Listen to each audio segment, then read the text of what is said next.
আমরা এখন প্রতিযোগিতায় অংশগ্রহণ করব, আমাদের দেরি হচ্ছে। এভাবে তাকে সাহায্য না করে তারা তিনজনে ভেতরে চলে যায়, গিয়ে লাইনে দাঁড়ায়। প্রতিযোগিতা শুরু হয়ে যায়। তারা তিনজনে এক এক করে হেঁটে সুন্দর করে সেজেগুজে দেখাচ্ছিল।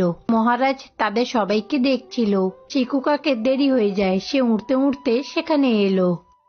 আমার খুব জল তেষ্টা পেয়েছে, সাহায্য করো আমাকে, একটু জল দাও।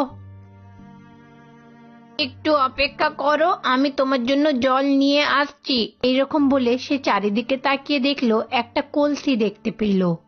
সে সঙ্গে সঙ্গে ওই কলসিটা নিয়ে সাপের কাছে রাখলো। সাপের জল তেষ্টা মিটলো। তোমাকে অনেক ধন্যবাদ, আমার জল তেষ্টাটা মেটালে। খুব ভালো কথা। কি হলো, তুমি ভিতরে না গিয়েই চলে যাবে? সুন্দরতার প্রতিযোগিতা তো চলছে।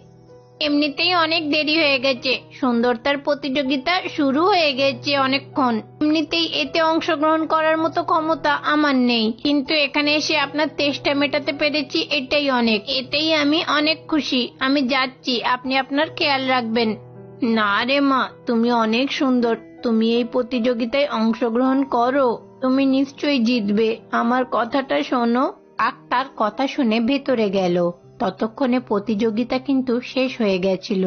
মহারাজ নিজের মাথায় মুকুট পরে দাঁড়িয়েছিল। তখনই সেখানে কাক এলো। পাখি তিনটে ঘুরে তাকে দেখলো।